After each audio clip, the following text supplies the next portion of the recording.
შეიძლება გადაღება სპეციალური ნებართვა საჭირო. ვისი ნებართვა?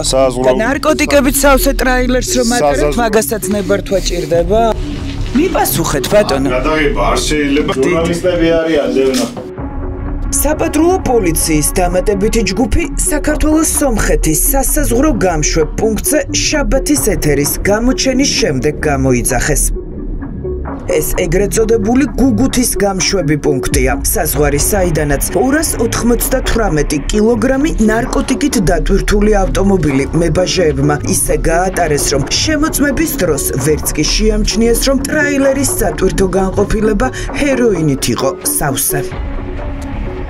ბატონო დევნა, აი ტრაილერები რომ შემოდიან სომხეთიდან არ მოწდება? 300 კილო ჰეროინი როგორ შემოგეპარათ ქვეყანაში? მიპასუხეთ. პრესენს მიმართეთ, მიპასუხეთ. რაზე მიუმართეთ და ტრაილერში? აღნიშნულ შეკითხვებთან დაკავშირებით გაცნობ თქვენ მოგმართავთ. აქ არ შეიძლება კონტროლირებადი ზონა არის და საქმის გარეშე შემოსვლა. და ამ კონტროლირებად ზონაზე ნარკოტიკები რომ შემოდის უპრეცედენტო რაოდენობის, მაშინ არ აკონტროლებთ ამ საზღვარს? როგორ კონტროლდება? აქედან შემოვიდა ბატონო პროკურატურა ამბობს და თქვენი უწყება. როგორ გამოგეპარათ? პრესსამსახური გაგცემთ ერთი შესაბამის პასუხი.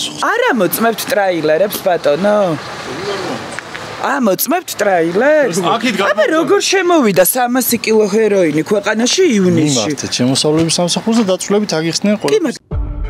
შაბათის ეთერმა საქართველოში 85 მილიონი დოლარის ღირებულების ჰეროინის შემოტანის საქმეზე კრიმინალური პოლიციის ფაილები მოიპოვა. ამ დოკუმენტებით კი დასტურდება, რომ აგურის საფასადე მასალებით დატვირთულმა ტრაილერმა საქართველოში 2 საბაჟო კონტროლი ისე გაიარა, რომ ასეულობით კილოგრამი მკვლელი ნივთიერება მებაჟეებმა ვერც კი შენიშნეს. ახლა ჩნდება კითხვა, ყავდა თუ არა ნარკოტიკების სომხეთიდან საქართველოს გავლით ნიდერლანდების სამეფოში გადატანას მფარველები თუ სისტემა ისე ჩამოიშალა, რომ კონტროლს ვერ ახორციელებს. ვინმე მფარველობდა ამ ტრანზიტს? საადვის არაგაცოლად სისულელი არა. აბა როგორ მოხდა ისე ბატონო გელარო? თიც რომ გაიარა და გუგუთიც რომ გაიარა. ნარკოტიკით სავსე სატვირთომ. არ შეაჩერეთ ეს ავტომობილი. მიმართეთ და ისინი ახსნიან ყველაფერს.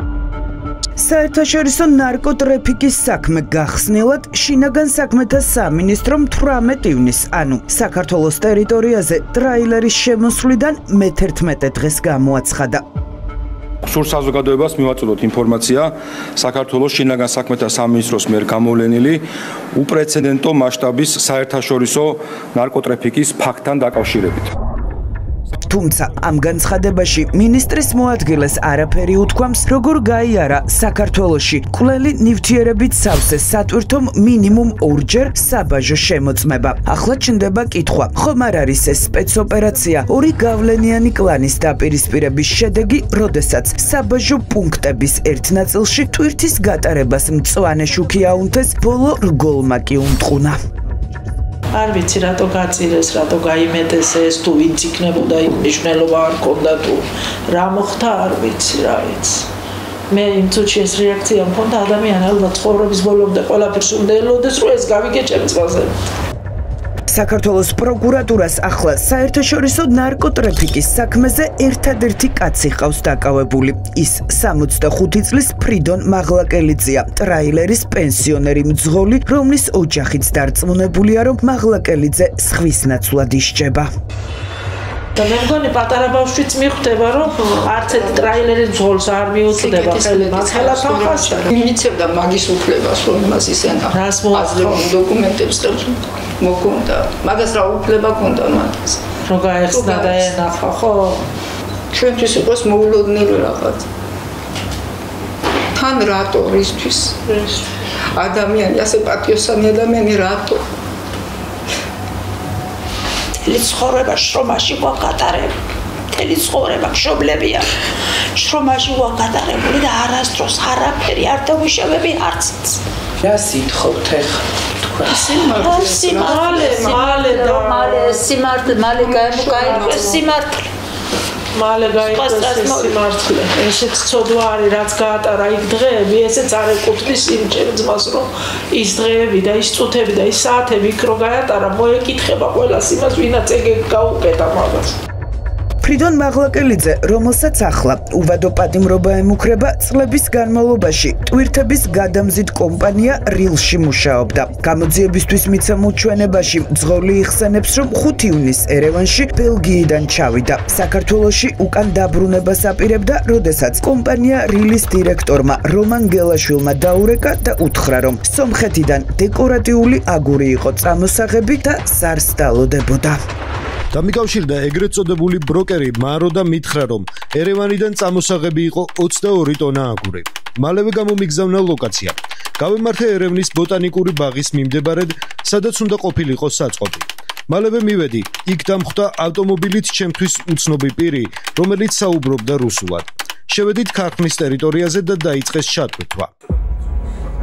მალევე ფრიდონ მაღლაკელიძეს კომპანია TM გრუპის დამფუძნებელმა მარო ასატრიანმა დაურეკა და მძღოლს სომხეთიდან 22 ტონა აგურის წამოღება და საქართველოს გავლით ნიდერლანდებში გადატანა დაავალა. მარო ასატრიანიც და მისი თანამშრომლები შაბათის ეთერთან ამბობენ, რომ ირანული სამშენებლო მასალის გადაზიდვის დაკვეთა მათ სომხური კომპანიისგან მიიღეს და შეკვეთა რილთან იმის გამო გადაამისამართეს, რომ მათი ავტომობილი თავისუფალი არ იყო. დამკვეთი ვინც არის ისეთ შუამოვალი რგოლია. მე არ ვიცი ის შუაშია, რა შუაშია რა არის და ეს უკვე მე არ მეხება, არ ვარ გამომძიებელი, არავინ არ ვარ, რო გავარკვიო ვინაა შუაში. მაინტერესებს მარტო ის როგორ გამოუშვებენ ძღოლს, როდის გამოუშვებენ, გაუგებრობაში მოხდა, იმიტომ რომ აი 100% დარწმუნებული რა შუაშია მძღოლი. ამდენი სასაზღვრო პუნქტი როგორ გაიარა? მე რა ვიცი, მე არ ვიცი, მეც მაინტერესებს როგორ. აბა რა ვიცი, გაარკვიეთ როგორ გაიარა, გუგუთი როგორ გაიარა, საბაჟო პროცედურა როგორ გაიარა სომხეთში, ხო, მიდის მანქანა, აბა ესე ხო არის დაიტვირთა ქარხანაში და წავიდა. მიდის საბაჟოზე მოწმდება, არ ვიცი, ვინ გააბორდა. შემოვიდა შეკვეთა ჩვეულებრივად, მოწერეს როგორც ხდება მეილზე, ტელეფონზე, მოწერეს ადამიანს, ავიღეთ ჩვეულებრივად ტვირთი რა უთხრეს, რომ ეს რა ტვირთი უნდა ყოფილიყო? აგური იყო, ჩვეულებრივი ტვირთი. ეგრეთ წოდებული ირანული წარმოების აგური, რომელიც ქართულ კომპანიას სომხეთიდან საქართველოს გავლით ნიდერლანდებში უნდა ჩაეტანა ტრაილერზე ერევანში. იმავე დღეს ბოტანიკურ ბაღთან მდებარე ერთ-ერთ საწყობში დატვირთეს. მძღოლი იხსენებს, რომ ტვირთი ავტომობილში მუშების სხვადასხვა ჯგუფს შეჰქონდა და თავად ანაწილებდნენ. ჩათვირთვა რომ დაიწყეს, მე მიმდებარედ ვიყავი. მუშების ჯგუფი იცვლებოდა, მაგრამ საეჭვო არაფერი შემიმჩნევია. ისინი მისაბმელში ტვირთავდნენ აგურს. რომ დაასრულეს ჩათვირთვა, ავედი მანქანაში და ტვირთი დავამაგრე, რომ არ გადმოვარდნილიყო. დამკვეთებმა კი დალუქეს. მე არ მაქვს უფლება შევამოწმო რა ტვირთია და არც ლუქის გახსნის უფლება. პოლიციის ფაილებით ირკვევა, რომ ირანული ტვირთი, რომელიც საბოლოოდ დიდი ოდენობით ნარკოტიკი აღმოჩნდა, 600 კონტეინერში იყო გადანაწილებული და მას გარედან აგურის იმიტაცია ჰქონდა. საბოლოოდ ჰეროინით სავსე ტრაილერი 7 ივნისს საქართველოსკენ დაიწრა და მძღოლთან მუდმივ სატელეფონო კავშირზე იყო მარო ასატრიანიც. მიმოწერით გინდება, რომ მძღოლი ფრიდონ მაღლაკელიძე საქართველოში დაბრუნებას გუგუთის სასაზღვრო პუნქტის გავლით ითხოვს. ეგ გავიგე რომ საბუთებს აკეთებთ, მაგრამ მე მინდა გუგუთიდან წამოსვლა და აქ ალავერდია ჩაწერილი. აქედან წამოსვლა რთულია, აღმართებია და მძიმეა ტვირთი. თუ არ დაგეკონტაქტებიან, მომიწევს სადახლოდან წამოსვლა. რატომ შეირჩა მაინც და მაინც გუგუთის სასაზღვრო პუნქტი ამ ტვირთის გადმოსატანად და ხომ არ ჰქონდათ საერთაშორისო ნარკოტრაფიკის სქემის მონაწილეებს მიღებული ხელშეუხებლობის გარანტიები? ამ ფაქტს მარო ასატრიანიც და კომპანია რილის დამფუძნებელიც კატეგორიულად გამორიცხავენ. ოლი მიმოწერებში ითხოვს, კატეგორიულად არა, მაგრამ ითხოვს, რომ გუგუთიდან უნდა წამოსვლა. რატომ? იცით რა არის მძღოლებმა, ანუ იციან რა, იქ ცუდი გზაა, იქ კარგი გზაა, ის კარგი გზაა, რა ვიცი, ჩვენ კიდევ ჩვეულებრივ ვეთანხმებით, თუ მე ჩემ დამკვეთიდან არ მაქვს უშუალოდ მითითება, რომ იცი რა, სადახლოთი უნდა წავიდეს. მაინც და მაინც გუგუთიდან შემოსვლას რატომ გთხოვდათ ეს მძღოლი თქვენ? იმიტომ რომ ალავერზე გზა არის გაფუჭებული და აქედან უფრო მარტივია გადმოსვლა საქართველოში. რა ვიცი, ეს უკვე ძღოლის სასარჩევით ეს არის, ტრანზიტი არის. გუგუთიდან შემოვიდა უფრო მარტივად გადმოდის მანქანები საქართველოში. ფაქტია, რომ საბოლოოდ ნარკოტიკებით სავსე სატვირთომ 7 ივნის ჯერ. სომხეთის საბაჟო, შემდეგ კი გუგუთის სასაზღვრო პუნქტი უპრობლემოდ გამოიარა. ფრიდონ მაღლაკელიძე არავის გაუჩერებია არც შემდეგი 9 დღის განმავლობაში. ოჯახის ინფორმაციით ის ერევნიდან თბილისში სახლში მივიდა და რამდენიმე დღე ოჯახთან დარჩა. ბავშვი აიყვანა კაბინაში და ათამაშა. თავისი შვილიშვილი. თვითონაც უთქვია იქ სასამართლოზე მე გიჟი ვიყავი რომ ასეთი რამე იყო მანქანაში და რულთან დავჯეკი და წავედი ასეთ სულელი კონი ვარ. თბილისიდან გაემგზავრა იმერეთშიც 2 დღის განმავლობაში ჰეროინით სავსე ავტომობილით მაღლაკელიძე სოფელში დარჩა. შემდეგ კი სტუმრად ნათესავებთან წავიდა. სოფელი გვაქვს ჩვენ დიდი განთიადი და იქ იყო 2 ღამე გაათია და მეორე დღეს. და იქ მეუღლე ახალი გარდაცვლილი ყავს და სახში მეტი არავინ არ იყო. თვითონ აიარა და მეორე დღეს გააგრძელა გზა. და ეს მანქანა სოფლის ბოლოში ყავდა დატოვებული ტრასისკენ. ზესტაფონიდან რომ გავიდა სიქთარვა არის სოფელი და იქ ცოლი და ცხოვრობს მისი. გაიარა და გამოიარაო მელაპარაკა.